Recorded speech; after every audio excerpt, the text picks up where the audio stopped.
ഒരു സ്ഥാപനം നഷ്ടത്തിൽ പോകുന്നത് വളരെ ആശ്ചര്യകരമായിട്ടുള്ള കാര്യമല്ലേ? അത്തരം കാര്യങ്ങളിൽ ഗവൺമെന്റിന്റെ ഇന്റർവെൻഷൻ അടിയന്തരമായി വേണ്ടതല്ലേ എന്നാണ്. ഇതുപോലെ തന്നെ ഇവിടെ പ്രൊഫഷണലിസം വേണം. ഇതിലൊക്കെ നമ്മൾ ഒത്തിരി മാറ്റം വരുത്താനുണ്ട്. നിങ്ങൾ പറഞ്ഞ വിമർശനമൊക്കെ ശരിയാ. ഇവിടെ നമ്മൾ പരിശോധിക്കേണ്ടത് 2.5 ലക്ഷം കോടിയിലധികം വരുന്ന ഏതാണ്ട് 35% ആളുകൾ ഡിപ്പെൻഡ് ചെയ്യുന്ന സഹകരണ ബാങ്കുകളുടെ ഇന്നത്തെ അവസ്ഥ എന്താണ്? Just to tempting. അർഹതയില്ലാത്തവർ കൊടുത്തു കഴിഞ്ഞാൽ പല പേര് വായ്പ എടുക്കുക, ഇങ്ങനെയൊക്കെയുള്ള പല തിരിമറികളാണ്. ഇവിടെ കുറ്റം ചെയ്ത ആൾക്കാർ അവരെ ശിക്ഷിക്കണം, പാർട്ടി നോക്കണം, പാർട്ടിയിൽ നിന്നും പുറത്താക്കണം, അവരെ ശിക്ഷ വേറെ കൊടുക്കുകയും വേണം. ഇല്ല, ഞാൻ CPM CPI ഒന്നും പറഞ്ഞില്ല. ഒന്ന് കമ്മ്യൂണിസ്റ്റ് പാർട്ടിക്ക് വലിയ നാണക്കേടായി. അതെ, കേരളത്തിലെ സഹകരണ പ്രസ്ഥാനത്തെ തകർക്കണം എന്നുള്ള ലക്ഷ്യം വെച്ച് അതിനോടൊപ്പം ഒന്നും കൂടാനില്ല കേട്ടോ. നിയമപരമായ ചില പ്രതിബന്ധങ്ങളെ സാർ മറികടന്നുള്ളതാണ്. അത് എന്തുകൊണ്ടായിരിക്കും സാർ? കള്ളത്തരം കാണിക്കുന്നവരെയൊക്കെ പിടിക്കണം, ചോദ്യം ചെയ്യണം, തെറ്റെണ്ണയും ചെയ്യണം. പക്ഷേ BJP ചേർന്നാൽ പിന്നെ ഇവർക്കൊന്നും പ്രശ്നമില്ലെന്നുള്ളതാണ്. അപ്പോൾ ഇത് ആൾക്കാരെ പേടിപ്പിച്ച് അങ്ങോട്ട് ആക്കാൻ വേണ്ടി ED ഉപയോഗിച്ചുകൊണ്ടിരിക്കുക. കേരളത്തിലെ ധനസ്ഥിതി വളരെ മോശാവസ്ഥയിലാണ്. എങ്ങനെയാണ് ഇതിൽ നിന്ന് നമുക്ക് മോചനം നേടാൻ പറ്റുന്നത്? കേന്ദ്രം തരുന്ന സഹായം, അതുപോലെ കേന്ദ്രം ദുഷ്ടത്തരം കാണിച്ചൊന്നും ഞാൻ പറയില്ല. ഫിനാൻസ് കമ്മീഷൻ ചെയ്താ ഇതാ പറഞ്ഞത്. കേരളത്തിനെതിരായിട്ടുള്ള സാമ്പത്തിക ഉപരോധമാണ് മനഃപൂർവ്വം ഈ സംസ്ഥാനത്തെ ഞെരുക്കാൻ, തകർക്കാനുള്ള നീക്കം. അതായത് കേന്ദ്രം അവഗണനയാണെന്ന് പറഞ്ഞപ്പോൾ ഇവിടെ വന്ന് നിർമ്മലാ സീതാരാമൻ വലിയ പ്രസ്താവന നടത്തി. നമുക്ക് പേടിയൊന്നുമില്ല. നിർമ്മലാ സീതാരാമൻ 6 മണി വരട്ടെ. ഞാനപ്പോൾ കൊണ്ട് ഇനി ഇവരൊന്നുമല്ല, ഇനി എല്ലാവർക്കും വേറെ അസ്മാതയാണെങ്കിൽ വരട്ടെ, നമുക്ക് കുഴപ്പമൊന്നുമില്ല. ജി സുധാകരൻ അന്ന് എന്നോട് പറഞ്ഞ മറുപടി എന്ന് പറഞ്ഞാൽ ഇത് കൃത്യമായ മാനേജ്മെന്റ് ഇല്ലാത്തതാണ്, കഴിഞ്ഞ ഗവൺമെന്റിൽ ഇങ്ങനെയൊന്നും. പക്ഷെ മനസ്സിലാക്കേണ്ടത് ആത്മഹത്യ ചെയ്യിച്ചതാരാ? ഇത് പ്രശ്നമില്ല. ആരാ ഈ പാവത്തിനെ പറഞ്ഞ് പേടിപ്പിച്ച് ആത്മഹത്യ ചെയ്യിച്ചു? അവരെ അറസ്റ്റ് ചെയ്യണമെന്ന് ഞാൻ പറയാം. അപ്പം ഇതൊക്കെ ഉണ്ടല്ലോ, സ്റ്റേജ്ഡ് പരിപാടികളാണ് സർക്കാരിനെ കോണർ ചെയ്യാൻ വേണ്ടി. കാരണം സാറേ, ഈ വരുന്ന ലോക്സഭാ തെരഞ്ഞെടുപ്പിൽ മത്സരിക്കുമെന്ന് കേൾക്കുന്നു പത്തനംതിട്ടയിൽ. അതുകൊണ്ട് ഇനി ആജീവനാന്ത കാലവരക്കൊന്നും പാർട്ടി ഏർപ്പെടുത്തിയിട്ടില്ല. പാർട്ടി തീരുമാനിച്ച് ഇനിയും മത്സരിക്കും.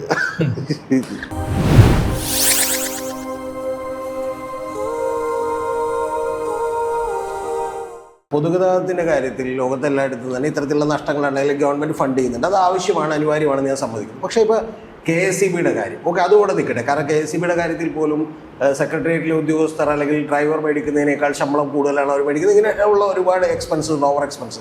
ഇതും പോട്ടെ, ഞാൻ പറയുന്നത് ലോകത്തെല്ലായിടത്തുള്ള ഒരേ ഒരു ബിസിനസ്, ഇപ്പോൾ നമ്മുടെ ബവറേജസ് കോർപ്പറേഷൻ ആണെങ്കിലും ബൗക്കോ ആണെങ്കിലും ഒക്കെ തന്നെ അവരൊരു പ്രൊഡക്റ്റ് മേടിക്കുന്നു, അവർ തന്നെ വിലയിടുന്നു, അതിലൊരു കോമ്പറ്റീറ്ററും ഉണ്ടാവുന്നില്ല എന്ന് പറയുന്ന ഒരു അവസ്ഥയിൽ പോലും ഒരു സ്ഥാപനം നഷ്ടത്തിൽ പോകുന്നത് വളരെ ആശ്ചര്യകരമായിട്ടുള്ള കാര്യമല്ലേ? അത്തരം കാര്യങ്ങളിൽ ഗവൺമെന്റിന്റെ ഇന്റർവെൻഷൻ അടിയന്തരമായി വേണ്ടതല്ലേ എന്നാണ്. ഇന്ന് മൊണോപ്പൊളിയാണ് ടെലികോം മേഖല, ഇന്ത്യൻ വ്യവസായ മേഖലയുടെ പ്രത്യേകത ടോട്ടൽ മൊണോപ്പൊളി കൺട്രോളാണ്. അപൂർവ സ്ഥലത്തും അത് കോമ്പറ്റീഷനുണ്ട്.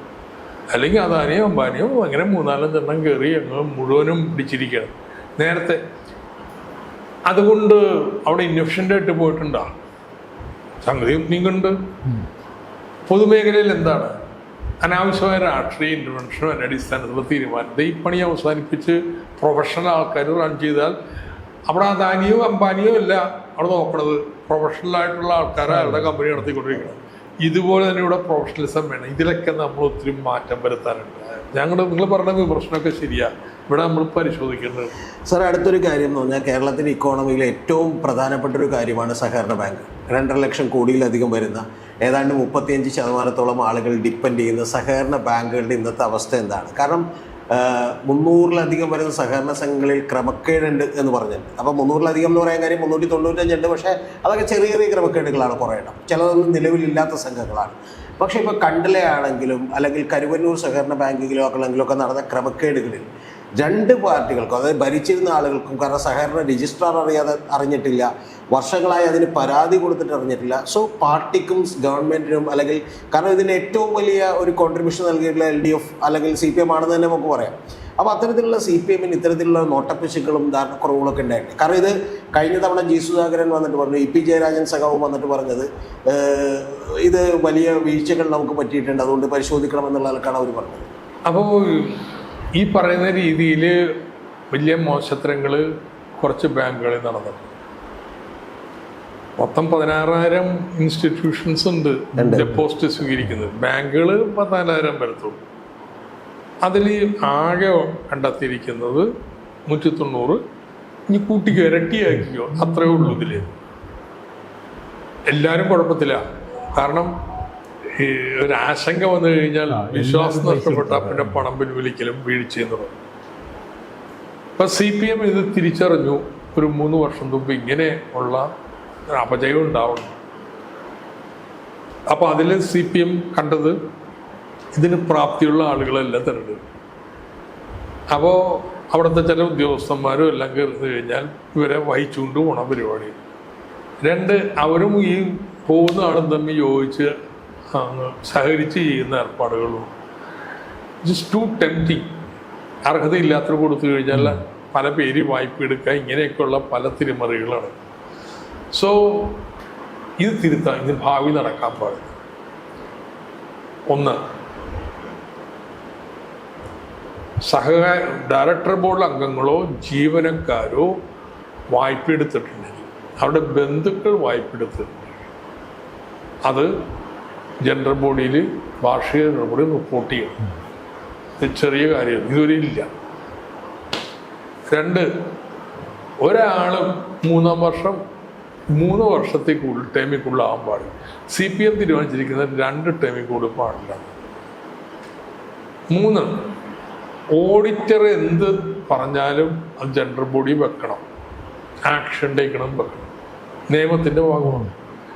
അപ്പോൾ ഈ സുതാര്യത വർദ്ധിപ്പിക്കാനും ഓഡിറ്റ് കർശനമാക്കാനും ഇങ്ങനെ ടെംപ്റ്റേഷൻസ് കുറക്കാനും കർശനമായ നടപടികൾ നമ്മൾ സ്വീകരിക്കും. ഇവിടെ കുറ്റം ചെയ്ത ആൾക്കാർ അവരെ ശിക്ഷിക്കണം, പാർട്ടി നോക്കണം, പാർട്ടിയിൽ നിന്നും പുറത്താക്കണം, അവരെ ശിക്ഷ വേറെ കൊടുക്കുകയും വേണം. അപ്പോൾ ഇത് നമ്മൾ ചെയ്യണം. പക്ഷേ ഞാൻ നേരത്തെ ഒരു കണക്ക് പറഞ്ഞല്ലോ, 16 ലക്ഷം കോടി രൂപയുടെ കഴിഞ്ഞ 8 വർഷത്തിനിടയിൽ കിട്ടാക്കണം. അതിൽ 4 ലക്ഷം കോടി രൂപ മനഃപൂർവ്വം അങ്ങനെ പറ്റിച്ച്, മനഃപൂർവ്വം പറ്റിച്ച്, പൈസ ഉണ്ടായിട്ടും കൊടുക്കാതെ മുങ്ങി നടക്കുന്നവരില്ലേ, അമ്മമാർക്ക് പിന്നെ വായ്പ കൊടുക്കാൻ പാടില്ല എന്നുള്ളതായിരുന്നു. ഈ ജൂൺ 9-ാം തീയതി റിസർവ് ബാങ്ക് ഇറക്കിയ നോട്ടിഫിക്കേഷൻ എന്നറിയോ, ബിൽഫുൾ ഡിഫോൾട്ടറാണ്, കിട്ടാക്കടമായിട്ട് സെറ്റിൽമെന്റിന് അസറ്റ് റീകൺസ്ട്രക്ഷൻ കമ്പനി വിറ്റ് കഴിഞ്ഞിട്ടുള്ള സാധനങ്ങൾ അവർക്കും 1 ടൈം സെറ്റിൽമെന്റ് ആവാം. 1 ടൈം സെറ്റിൽമെന്റ് നടത്തി കഴിഞ്ഞാൽ വീണ്ടും വായ്പ കൊടുക്കാം. ആദ്യം ആരാണത് ഉപയോഗിച്ചതെന്നറിയോ? സുഭാഷ് ചന്ദ്ര, CTVയുടേത്. സുഭാഷ് ചന്ദ്രക്ക് അവര് യെസ് ബാങ്കിൽ നിന്ന്, ആ ബാങ്ക് പൊട്ടി, യെസ് ബാങ്കിൽ നിന്ന് എത്രയോ 9,000 കോടി എങ്ങാണ്ടോ വായ്പ എടുത്തു. അത് കിട്ടാക്കടവായിട്ട് അസറ്റ് റീകൺസ്ട്രക്ഷൻ കമ്പനിക്ക് വിറ്റ്. അപ്പോഴാണ് നമ്മുടെ CTVക്കകത്ത് ഈ സുഭാഷ് ചന്ദ്രക്ക് സോണി കമ്പനിയുമായിട്ട് കരാർ ഒപ്പുവെക്കണം. അതിന് ഇങ്ങനെയുള്ള കിട്ടാക്കടമൊന്നും ഉണ്ടാകാൻ പാടില്ല. അയാൾക്ക് സെറ്റിൽ ചെയ്ത് വിട്ടു. എങ്ങനെ സെറ്റിൽ ചെയ്യുന്നറിയാമോ? 9,000 അല്ല, 6,000 ഉള്ളൂ. 6,000 കോടിയിൽ 1,600 കോടിക്കാണ് സെറ്റിൽ ചെയ്യണേ. ബാക്കി ഹെയർ കട്ട്, എന്നെ വിളിക്കണ പേരാണ് മനുഷ്യന്മാർക്ക് മനസ്സിലാക്കിയത്. ഹെയർ കട്ട് കിടത്തിരിക്കുക 1,600. ഈ 1,600 കൊണ്ടുപോയി എവിടെന്നെങ്കിലും വായ്പ എടുത്ത് കൊണ്ടുപോയി കൊടുത്തു കഴിഞ്ഞിട്ടുണ്ടെങ്കിൽ സുഭാഷ് ചന്ദ്ര സുന്ദരൻ വീണ്ടും പോയി വായ്പ എടുക്കാം. ഇതെന്ത് നീതി? ഇതല്ല ഈ നാട്ടിൽ നടക്കണത്. അദാനിക്ക് പോയിട്ട് ഇപ്പോൾ പൊളിഞ്ഞു താഴേക്ക് വരുന്നു, ഹിൻഡൻബർഗും ബാക്കിയുള്ളവരൊക്കെ. ആരാ പിടിച്ചു നിർത്തിയത്? 10,000 കോടിയുടെ കൺസോർഷ്യം, 10,000 ലക്ഷം കോടിയുടെ കൺസോർഷ്യം SBIയിലെ നിർത്തിയത്. എന്തടിസ്ഥാനത്തിൽ? ജനങ്ങൾക്ക് ഇത്തരം കള്ളത്തരം തുറന്നു കാണിച്ച് ഷെയർ ഇടിഞ്ഞുകൊണ്ടിരിക്കുമ്പോൾ വരെ പിടിച്ചു നിർത്താൻ വേണ്ടിയിട്ട് കൊടുക്കുന്നത്. So this is what is happening. അപ്പൊ ഇതൊന്നും പാടില്ല. ഞാൻ ഇതിനെ ന്യായീകരിക്കാനൊന്നുമല്ല, തിരുത്തണം. പക്ഷെ ഇതിനങ്ങ് ശപിക്കല്ലേ. അല്ലല്ല, ഇത് 4 ലക്ഷം കോടി രൂപ സാർ പറഞ്ഞാൽ വിൽഫുൾ ഡിഫോൾട്ടേഴ്സിന് അവിടെ ഗവൺമെന്റ് അനുഭവം കാട്ടുന്നു എന്നുള്ളത്. ടെലികോം സെക്ടറുകളിൽ അല്ലെങ്കിൽ വലിയ കോർപ്പറേറ്റ് ഭീമന്മാർക്ക് പോളിപ്രോപ്പർലി ടാക്സ് അടക്കം നിരവധി ടാക്സുകളിൽ വേവ് ചെയ്ത് കൊടുത്തിട്ടുള്ളത്, ഇതെല്ലാം ശരി തന്നെ. പക്ഷെ ഞങ്ങൾ സംസാരിക്കുന്നത് CPMന്റെ നേതാവിനോടാണ്. കാരണം മറ്റുള്ള പാർട്ടികൾ ഇത് ചെയ്യുമ്പോൾ ഉണ്ടാവുന്ന നടുക്കത്തേക്കാൾ നമുക്ക് കൂടുതലാണ്. ശരിയാണ്. അതുകൊണ്ടാണ് സാറിനോട് പറഞ്ഞാൽ 3 കോടി, അതായത് കണ്ടല സഹകരണ ബാങ്കിൽ നിന്നും ശരിക്കും 3 കോടി രൂപ സ്വന്തം വീട്ടിലേക്ക് വായ്പ എടുത്തു എന്ന് പറയുന്നയാൾ ഓക്കെ CPM അല്ല, പക്ഷെ എങ്കിൽ പോലും CPI യിലാണ് എന്ന് പറയുന്നത് ഞങ്ങൾ ഞെട്ടിക്കുന്ന ഇല്ല, ഞാൻ CPI ഒന്നും പറഞ്ഞില്ല. ഒന്ന്, കമ്മ്യൂണിസ്റ്റ് പാർട്ടിക്ക് വലിയ നാണക്കേടായി. അതെ. 2, അത് അതിൻ്റെ ശിക്ഷ കൊടുക്കട്ടെ. എന്നാൽ ഇനി ഇത് ആവർത്തിക്കില്ല എന്ന് ഉറപ്പ് വരുത്താനുള്ള മാർഗം. കണ്ടല ബാങ്കിന് നടക്കില്ല, വാർഷിക പൊതുയോഗത്തിൽ പറയേണ്ടി വരും. 2, ഓഡിറ്റ് ഒരു സാധനം ചൂണ്ടിക്കാണിച്ചാൽ ആക്ഷൻ ടേക്കൺ വെക്കേണ്ടി വരും. പിന്നെ ഈ രണ്ടിടത്തുള്ള പോലെ ഇനി ആജീവനകത്ത് ഇരിക്കാന്ന് ആരും വിചാരിക്കണ്ട. 2 ടേം കഴിഞ്ഞാൽ CPM ആണെങ്കിൽ അവിടെ നിന്ന് മാറണം. സർക്കാർ ഇവർക്ക് പരിശീലനം കൊടുക്കണം, ഇതാണ് ബാങ്കിങ് എന്താണെന്നൊക്കെ. കാരണം ഭയങ്കരമായ പണമല്ലേ ചെയ്യുന്നത്. പക്ഷെ ഇത് നിങ്ങൾ പറഞ്ഞ പോലെ നമ്മുടെ കരുത്താണ്. അതുകൊണ്ട് ഈ തെറ്റുകൾ തിരുത്തി മുന്നോട്ട് പോകും. ഈ ലോക്കൽ എക്കണോമിനെ യഥാർത്ഥ നിയന്ത്രിക്കുന്നത്, കേരളത്തിലെ ലോക്കൽ എക്കണോമി നിയന്ത്രിക്കുന്നത് സഹകരണ ബാങ്കുകൾ തന്നെയാണ്, യാതൊരു സംശയമില്ല. നാഷണൽ ബാങ്കുകൾ ഡിപ്പെൻഡ് ചെയ്യുന്നത് കുറച്ചുകൂടി വലിയ ആളുകളാണ്, അല്ലെങ്കിൽ കോർപ്പറേറ്റുകളൊക്കെയാണ്. അപ്പോൾ സാധാരണക്കാരൻ്റെ ബാങ്കാണ്. അപ്പോൾ ഇത്തരത്തിലുള്ള വിഷയങ്ങൾ വരുന്ന സമയത്ത് ഗ്രാമങ്ങളിൽ ഇത്തരം സഹകരണ സംഘങ്ങൾ തകർന്നു പോകുക എന്ന് പറയുന്ന ആ പ്രദേശത്തിന്റെ മൊത്തത്തിലെ തകർച്ചയ്ക്ക് കാരണമാവണം. അപ്പോൾ ഒരിക്കലും CPM പോലുള്ള പാർട്ടി ഇതിന് ഒരു തരത്തിലും ന്യായീകരിക്കാൻ പാടില്ല എന്നതാണ് എൻ്റെ ഒരു. ഇല്ല, ഞാൻ ന്യായീകരിച്ചില്ലല്ലോ. ഞാൻ നാഷണൽ ബാങ്കിനെ തിരുത്തേണ്ട കാര്യമായിട്ടാ കാണുന്നത്. പക്ഷേ നന്നാക്കാനല്ല പലരും പുറപ്പെട്ടിട്ടുള്ളത്, നശിപ്പിക്കാനാണ്. നിങ്ങളുടെ പണം പോകാൻ പോടും, എടുക്കോ, മെസ്സേജ് അയക്കുന്നു, കൺവെൻഷൻ നടത്തി പ്രചരിപ്പിക്കുന്നു. സഹകരണ ബാങ്ക് ഇത് പിൻവലിച്ചോണോ, എല്ലാവരും പിൻവലിച്ചോന്നു. ഞാൻ ആളുകളുടെ പേരൊന്നും പറയുന്നില്ല, സംഘടിതമായിട്ട് ചെയ്തതല്ലേ. കേരളത്തിലെ സഹകരണ പ്രസ്ഥാനത്തെ തകർക്കണം എന്നുള്ള ലക്ഷ്യം വെച്ച് അതിനോടൊപ്പം ഒന്നും കൂടാനില്ല കേട്ടോ. ഇത്രയും തെറ്റുണ്ട്. അല്ല, ഈ തകർക്കാൻ വേണ്ടി നോക്കുന്നു എന്ന് പറയുമ്പോഴാണ് എൻ്റെ അടുത്ത സംശയമുള്ളത്. ഈ എൻഫോഴ്സ്മെന്റ് ഡയറക്ടറേറ്റ് കഴിഞ്ഞ, അതായത് 2014 മുമ്പുള്ള 10 കൊല്ലം എടുത്തതിനേക്കാൾ ഏതാണ്ട് 50 ഇരട്ടി കേസുകൾ കഴിഞ്ഞ 2014 ശേഷം ഇങ്ങോട്ട് എടുത്തിട്ടുണ്ട്. പക്ഷെ ആ കേസുകളിലെല്ലാം നമ്മൾ ശ്രദ്ധിച്ചു നോക്കിയാൽ കാണാവുന്ന കാര്യം, ഇപ്പോൾ തമിഴ്നാട്ടിൽ നിന്ന് ഒരു മന്ത്രി അറസ്റ്റ് ചെയ്തിട്ടുണ്ട്, അല്ലെങ്കിൽ മറ്റ് സ്ഥലങ്ങളിൽ നിന്ന് പലരെയും എതിരെ കേസെടുത്തിട്ടുണ്ട്. പക്ഷെ ഇവരെല്ലാം ഒരു കോടികൾ വെട്ടിച്ചവരാണ്, അല്ലെങ്കിൽ വലിയ അഴിമതി കേസുകളിൽ പെട്ടിട്ടുള്ളവരാണ്. ആ ഒരു ഘട്ടത്തിലാണ് സാറിനെ എന്ത് ചെയ്യുന്നത് നടപടി. അത് എന്തിനാണെന്ന് എനിക്ക് മനസ്സിലായിട്ടില്ല. സാർ ഇനി എന്തായാലും ഇപ്പോൾ അവർക്ക് പോലും ആരോപണമില്ല കോടികളൊന്നും കിഫ്ബിന്ന് അടിച്ചു മാറ്റിയതോ അല്ലെങ്കിൽ അങ്ങനെയുള്ളൂ. നിയമപരമായ ചില പ്രതിബന്ധങ്ങളെ സാർ മറികടന്നു എന്നുള്ളതാണ്. അത് എന്തുകൊണ്ടായിരിക്കും സാർ? കള്ളത്തരം കാണിക്കുന്നവരെയൊക്കെ പിടിക്കണം, ചോദ്യം ചെയ്യണം, തെറ്റുണ്ടെങ്കിൽ ചെയ്യണം. പക്ഷേ BJP ചേർന്ന പിന്നെ ഇവർക്കൊന്നും പ്രശ്നമില്ലെന്നുള്ളതാണ്. അപ്പോൾ ഇത് ആൾക്കാരെ പേടിപ്പിച്ച് അങ്ങോട്ട് ആക്കാൻ വേണ്ടി ED ഉപയോഗിച്ചുകൊണ്ടിരിക്കുക. ഭീമൻ കള്ളന്മാര് എന്താ പണം സമാഹരിച്ചിരിക്കുന്നത്. ഇന്ത്യ ചരിത്രത്തിൽ ഇതുപോലെ കോർപ്പറേറ്റ് വഴിയും അല്ലാതെയും ഒക്കെ ഉണ്ടാക്കിയിട്ടുള്ളതിന് ഒരു കാലമില്ല. അപ്പം ഇതിനു വേണ്ടിയാണ് രാഷ്ട്രീയ ഉപകരണമായിട്ട് ഉപയോഗിച്ചുകൊണ്ടിരിക്കുക. എന്നാൽ 4 BJPക്കാരും എന്താ അവരൊന്നും കക്കുന്നില്ലേ, ഇത് മാത്രം എണ്ണി പിടിക്കണം എങ്ങനെ? അപ്പോൾ ഇവിടെ അതുകൊണ്ട് ഇവരെ ന്യായീകരിക്കാനൊന്നുമില്ല, തെറ്റ് ചെയ്താണെങ്കിൽ പിടിച്ചോട്ടെ. പക്ഷെ അവർ വന്ന് എന്താ ചെയ്യണേ, എന്തടിസ്ഥാനത്തിലാണ് എന്നെ വിളിക്കണത്, എന്തിനാ വിളിക്കണമെന്ന് ചോദിച്ചിട്ടേ 1.5 വർഷമായിട്ട് മറുപടി പറയണില്ല എന്തിനാ വിളിക്കണത്. ഭയങ്കരമായിട്ട് വക്കീലന്മാരൊക്കെ വെച്ച് ആലോചിച്ചുകൊണ്ടിരിക്കുക. ഡൽഹിയിലിരിക്കുന്ന ഒരു സത്യം ചിന്തിക്കണത് 19,000 കോടിയല്ലേ.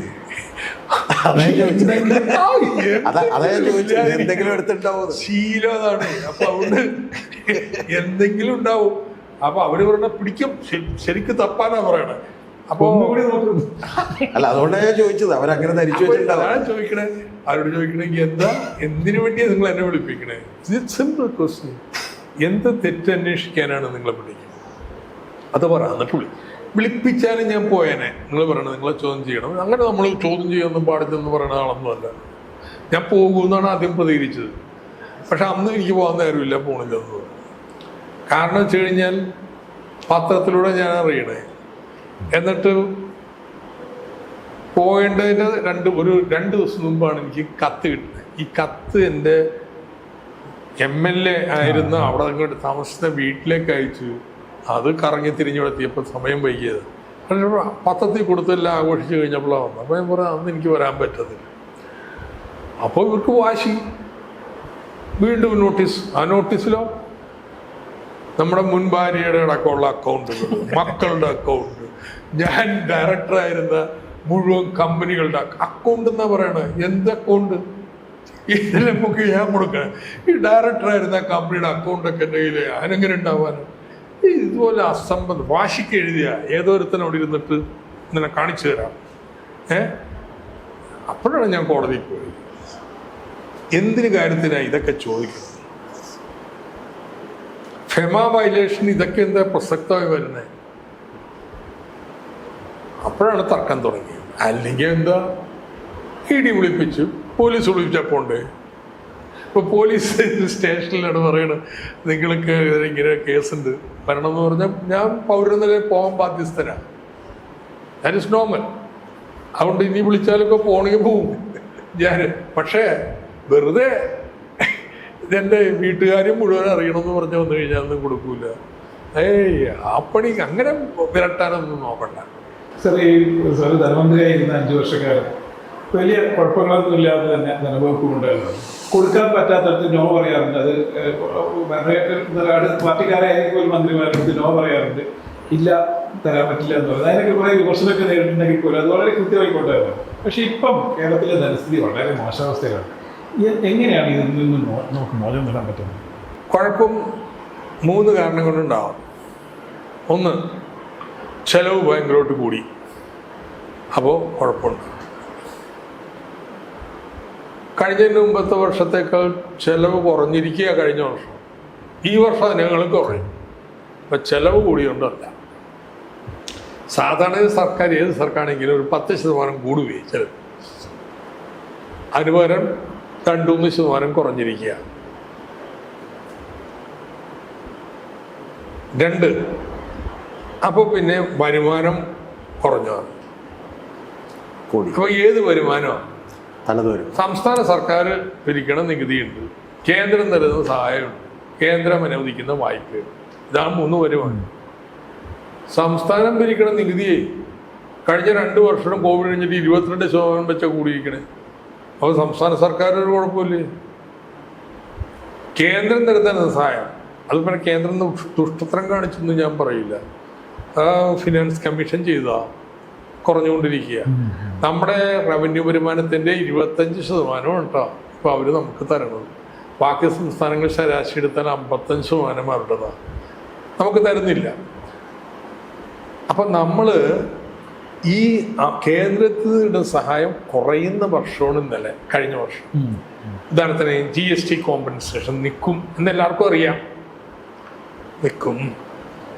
2, ഈ റവന്യൂ കമ്മി ഗ്രാൻഡ് എന്നും പറഞ്ഞ് നമ്മുടെ വരുമാനം ഇത്രയും അവർ നികുതി വിഹിതം കുറഞ്ഞപ്പോൾ വലിയ ലഹള, ചെറിയ ലഹളയൊന്നുമല്ല. ഈ കേരളത്തിൽ സെമിനാർ നടത്തലല്ല, കേരളത്തിൽ പുതുശ്ശേരിയിൽ, വിജയവാഡയിൽ, ഡൽഹിയിൽ, പഞ്ചാബിൽ നടത്താൻ പോയപ്പോഴാണ് കോവിഡ് വന്ന് നിർത്തി. ഇവിടെയൊക്കെ നടന്ന് സെമിനാർ നടത്തി.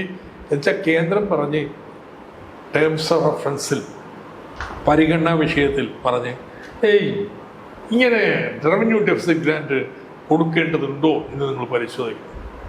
അതിൻ്റെ ഒരു ആവശ്യമുണ്ടോ? ഇഫ് അറ്റ് ഓൾ എന്നാണ്. എന്തൊരു ഇംഗ്ലീഷ് ഭാഷയൊന്ന് ഇത് ഭരണഘടനാ സ്ഥാപനത്തോട് പറയാ.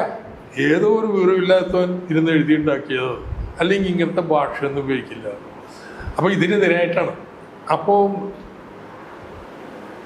നമ്മുടെ തമിഴ്നാട്ടിൽ ഇത് കാറ്റ് പിടിച്ച് രാഷ്ട്രീയ പ്രശ്നങ്ങൾ, ADMK അടക്കളയും. അപ്പോൾ അവിടെ ചെന്ന് മോഡി എന്ന് ഞങ്ങൾ ബദലുണ്ടാക്കും. അങ്ങനെയാണ് ഈ റവന്യൂ ഡെഫിസിറ്റ് ഗ്രാൻഡ്. ആ റവന്യൂ ഡെഫിസിറ്റ് ഗ്രാൻഡ് ഇല്ലാതാവണ വർഷമാണ്. അപ്പം എല്ലാവർക്കും അറിയാം, കേന്ദ്രത്തിൽ നിന്ന് വരുന്ന സഹായം കുറയും. അവർ 5000 കോടി തരേണ്ടതും കുടിശ്ശിയാക്കി വെച്ചു. ഓരോ കാര്യം പറഞ്ഞു. ഞങ്ങൾ പറഞ്ഞ പേരിട്ടില്ല. പിള്ളേര് കളി പോലെയാണ് കേട്ടോ. ഞങ്ങളുടെ പേരിലും ഇട്ടുള്ള സാധനം നിങ്ങൾ ബ്രാൻഡ് ചെയ്തിരിക്കുന്നു. എന്ത് ഈ ബ്രാൻഡിങ് പറയണേ? നമ്മുടെ പ്രാഥമിക ആരോഗ്യത്തിൽ ശമ്പളം കൊടുക്കണം, നമ്മൾ മരുന്നിന് പൈസ കൊടുക്കുന്ന, നമ്മൾ ഇതെല്ലാം ചെയ്യും. ആ കെട്ടിടം ഒന്നാക്കാൻ വേണ്ടി 5 ലക്ഷം രൂപ വന്നു. ആ 5 ലക്ഷം രൂപയുടെ പേര് എന്തുവാ? ഒരു ഹിന്ദി പേര്, അത് എഴുതി വെക്കണമെന്ന്. അത് എഴുതി വെൽനസ് സെന്റർ എന്ന് ഇംഗ്ലീഷിൽ പറഞ്ഞാൽ മലയാളിക്ക് മനസ്സിലാവും. അത് ഹിന്ദിയിലാക്കി എഴുതി വെക്കണം എന്നാ പറയണേ. അത് ചെയ്തില്ലെന്നും പറഞ്ഞ് തരുന്നില്ല. അങ്ങനെ 5000 എടുത്തു വെച്ചിരിക്കാം.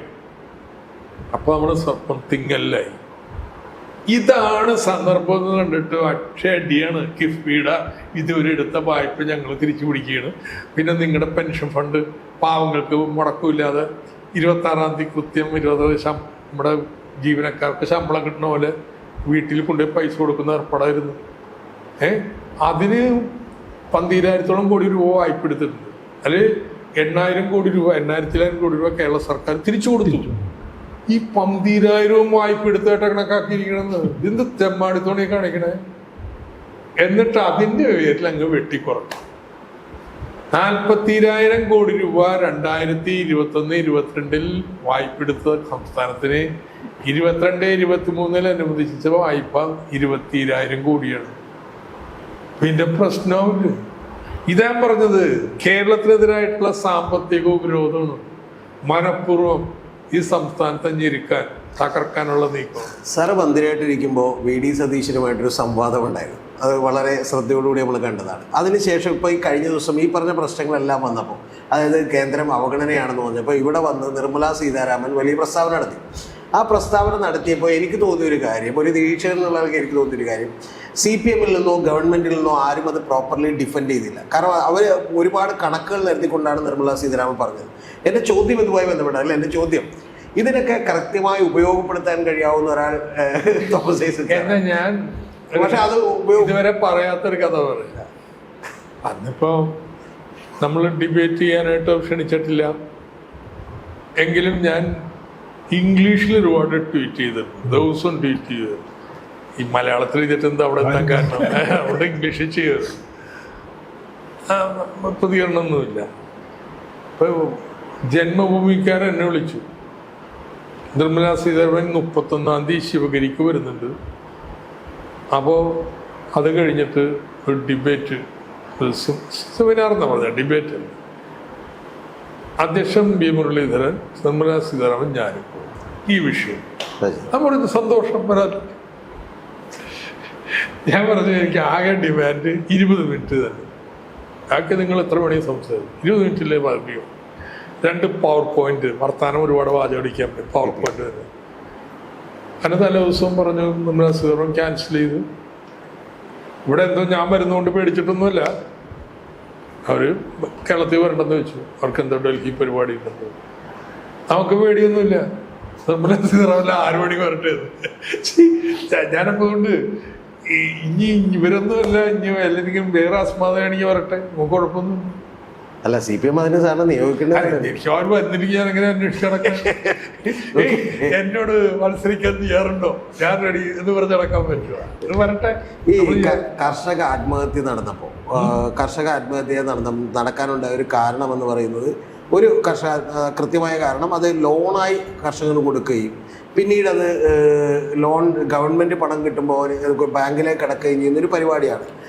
ഇത് തുടങ്ങിയത് ടീം ജേക്കബിൻ്റെ കാലത്താണ്, UDF ഗവൺമെൻറ്റിൻ്റെ കാലത്താണ് എന്നുള്ളത് അറിയാവുന്ന കാര്യമാണ്. പക്ഷേ ഇത് LDF ഗവൺമെൻറ് കുറേ കൂടി ശ്രദ്ധിക്കേണ്ടതായിരുന്നില്ല. ഞാൻ ഈ ചോദ്യം സാറിനടുത്ത് ഉന്നയിക്കാനുള്ള പ്രധാനപ്പെട്ട കാരണം, ഞാനിത് തന്നെ ജി സുധാകരൻ്റെ അടുത്ത് ചോദിച്ചു. അപ്പോൾ ശരിക്കും ജി സുധാകരൻ അന്ന് എന്നോട് പറഞ്ഞ മറുപടി എന്ന് പറഞ്ഞാൽ, ഇത് കൃത്യമായ മാനേജ്മെൻറ്റ് ഇല്ലാത്തതാണ്, കഴിഞ്ഞ ഗവൺമെൻറ്റിൽ ഇങ്ങനെയൊന്നും സംഭവിച്ചിരുന്നില്ലല്ലോ എന്ന് പറഞ്ഞു. അപ്പോൾ ഇത് കുറേ കൂടി എന്ന് പറഞ്ഞാൽ ഒരു കർഷകരും അതുപോലെ തൊഴിലാളികളും കൂടിയാണ് എന്ന് പറയുന്ന പാർട്ടിയിൽ ഇത് കുറേ കൂടി ശ്രദ്ധിക്കേണ്ടതല്ലേ എന്നാണ് സാർ. അന്ന് ഇന്നോട്ടുള്ള വ്യത്യാസം, അന്ന് സഹകരണ ബാങ്കുകളിൽ നിന്നാണ് എടുത്തിരുന്നത്. സഹകരണ ബാങ്കിനോട് നമുക്ക് പറയാൻ പറ്റും അത് ചെയ്യും കൊടുക്കുന്നത്. ഇത്തവണ കരാറുണ്ടാക്കിയത് വാണിജ്യ ബാങ്കുകളോടാണ്. ഒരുപക്ഷെ അതിന് കമ്പൽഷൻ ഉണ്ടാവും, വാണിജ്യ ബാങ്കുകൾക്ക് ഒരുപാട് കുടിശ്ശികയുണ്ട്, എന്നാൽ പിന്നെ അവരുമായിട്ടാവട്ടെ. ആ പയ്യന്മാര് വാക്ക് പാലിച്ചില്ല, അവരോട് കണ്ടീഷൻ വെക്കുകയാണ്. അപ്പോൾ അവരുടെ ഒരു കണ്ടീഷൻ, ഞങ്ങൾ ഇത്രയും അഡീഷണൽ വായ്പ വരുമ്പോൾ വേറെ ആരോടും വായ്പ എടുക്കാൻ പാടില്ലെന്നുള്ളൂ, KSRTCക്ക് വെച്ച പോലെ. അതുകൊണ്ട് സിവിൽ സപ്ലൈസിന് ഇപ്പോൾ സഹകരണ ബാങ്കിൽ പോകാൻ വയ്യ. അത് ഉദ്ദേശിച്ച് ചെയ്തൊരു കാര്യമാണ്. ഇത്രയും ചെയ്യേണ്ടി വന്നത് അവിടെ കുടിശ്ശിക കിട്ടാക്കടവായി മാറിയപ്പോൾ പിന്നെ അവരും അവരെ സമാധാനിപ്പിക്കാൻ വേണ്ടിയിട്ട് കൂടിയായിരിക്കും. പക്ഷെ മനസ്സിലാക്കേണ്ടത്, ആത്മഹത്യ ചെയ്യിച്ചതാരാ? ഇത് പ്രശ്നമില്ല. ആരെ ഈ പാവത്തിനെ പറഞ്ഞ് പേടിപ്പിച്ച് ആത്മഹത്യ ചെയ്യിച്ചു? അവരെ അറസ്റ്റ് ചെയ്യണമെന്ന് ഞാൻ പറയാം. കാരണം ഇപ്പോൾ വ്യക്തമാണ് ഇതിൻ്റെ പേരിൽ കുടിശ്ശികയായിട്ടില്ല. അയാളുടെ പേയ്മെൻറ്റ് കൊടുത്തിട്ടുണ്ട് സർക്കാർ. എന്നാൽ അയാൾ ബാങ്കിൽ നിന്ന് എടുത്ത വായ്പ കുടിശ്ശികയായി, സിവിൽ റേറ്റിംഗ് പോയി, അതുകൊണ്ട് അയാൾക്ക് പുതിയ വായ്പ കിട്ടില്ല. അതാണ് സംഭവിച്ചിരിക്കുന്നത്. ഇവിടെ ഞാൻ നേരത്തെ പറഞ്ഞില്ലേ, സുഭാഷ് ചന്ദ്രയുടെ 6000 കോടി വായ്പ എടുത്തിട്ട് കക്ഷിക്ക് ഹെയർ കട്ടും കൊടുത്തൊന്ന് 1600 ആക്കി, എന്നിട്ട് പുതിയ വായ്പ കൊടുക്കണം കേന്ദ്ര സർക്കാരിന്. ഇവിടുത്തെ ഈ പാവപ്പെട്ട കൃഷിക്കാരനെ ഇത്ര എടുത്തിട്ടുള്ള പാവം ഇത്ര 2-3-4 ലക്ഷം രൂപ എടുത്തിട്ടുണ്ട്. ആ കുടിശ്ശികൻ്റെ പേരിൽ അത് വൺ ഡേ സെറ്റിൽമെന്റ് നടത്തിയിരിക്കുന്നു. വായ്പ കൊടുക്കില്ല, ആദ്യം പിടിച്ച് മരിപ്പിച്ചു. അവൻ മരിച്ചപ്പോൾ ഇദ്ദേഹത്തിൻ്റെ ഭയങ്കര അനുശോചിക്കാനും വന്ന് ചേർന്ന കക്ഷികളില്ലേ, അവർ തന്നെയല്ലേ ആദ്യം പിടിപ്പിച്ചത്. ഇവർക്കാർക്കിരുന്ന് വിളിച്ചിട്ട് എന്താ എൻ്റെ നിയമം, എങ്ങനെയാണ് ഇപ്പം ഇങ്ങനെ ഒരു മാറ്റം വന്നിട്ടുണ്ടല്ലോ, അതനുസരിച്ച് ഇയാൾക്ക് കൊടുത്തുകൂടെ എന്ന് ചോദിക്കണ്ടേ? അല്ല, സർക്കാരിന് കൊടുക്കാൻ വല്ല കുടിശ്ശിക കിടപ്പുണ്ടോ? ആ മനുഷ്യൻ്റെ ഭാര്യ പറയുന്നുണ്ട് സർക്കാർ തരാനുള്ളത് തന്നിട്ടുണ്ട്. അപ്പം ഇതൊക്കെ ഉണ്ടല്ലോ, സ്റ്റേജ്ഡ് പരിപാടികളാണ് സർക്കാരിനെ കോണർ ചെയ്യാൻ വേണ്ടി.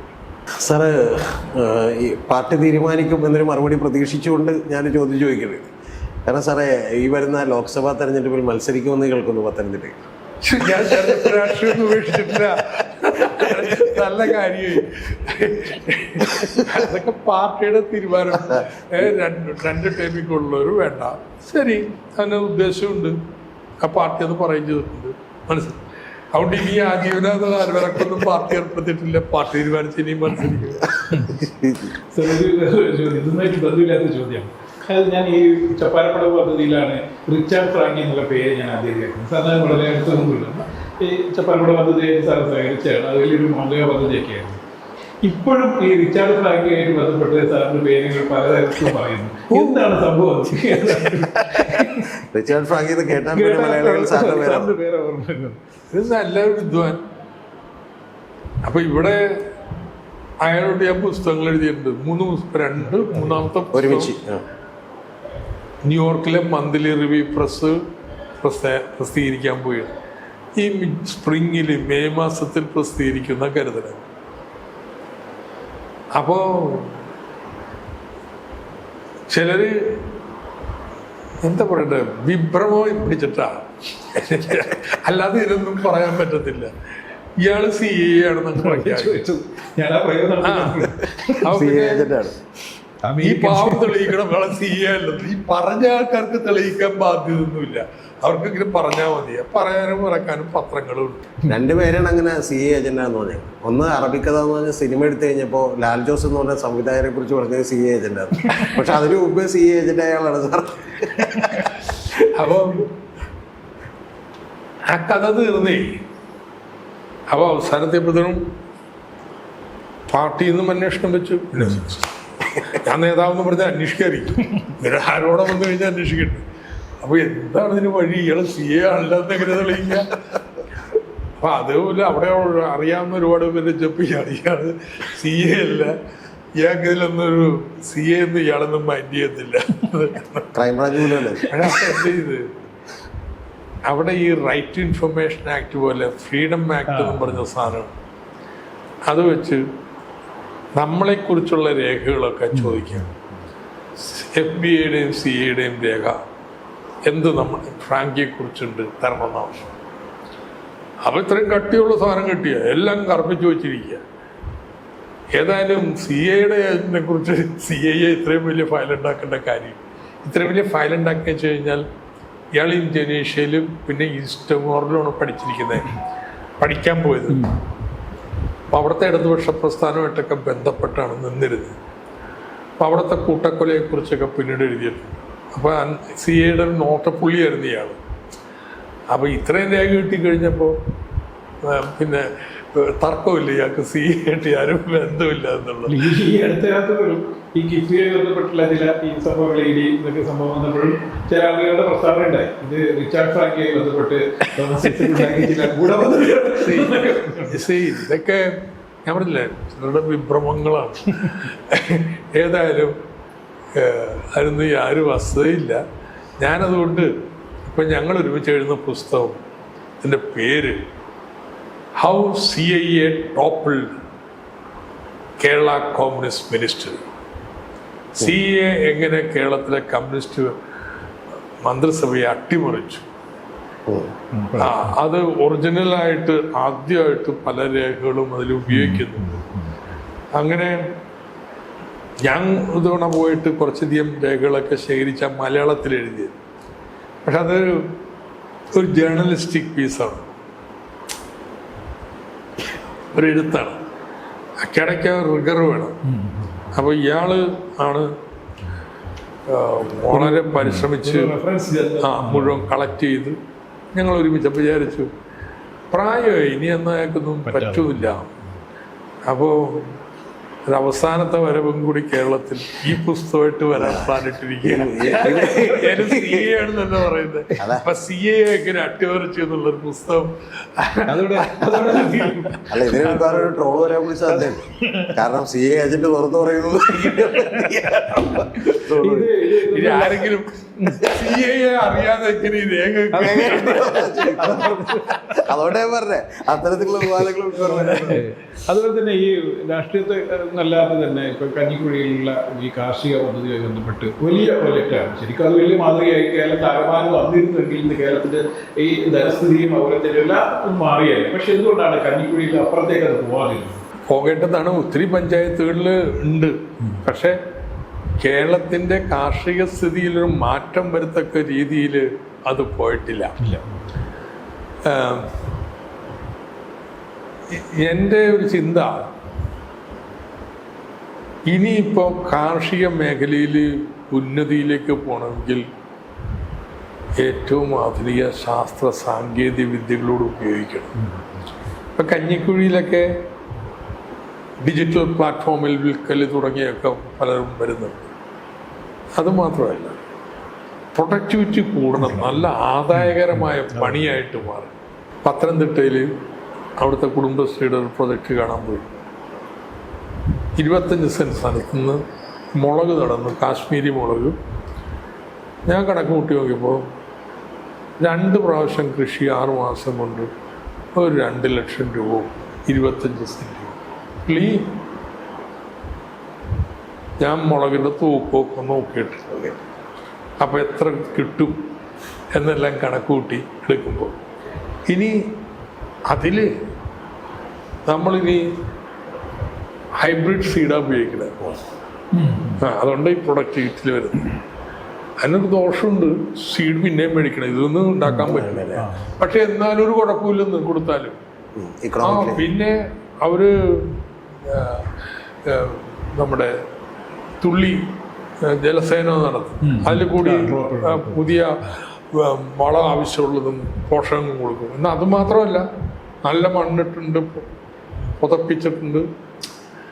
അപ്പോൾ ഇതെല്ലാം ചെയ്ത് ശാസ്ത്രീയമായിട്ടുള്ള രീതികളിലേക്ക് പോകണം. എന്നിട്ട് അത് ഉൽപ്പന്നമാക്കി മാറ്റണം. അത് മുളകായിട്ട് വെക്കരുത്, അത് പറ്റുന്നില്ല. മുളക് പൊടിയായിട്ട് വെക്കണം. നമുക്ക് പറ്റുന്നില്ലല്ലോ. പറ്റും.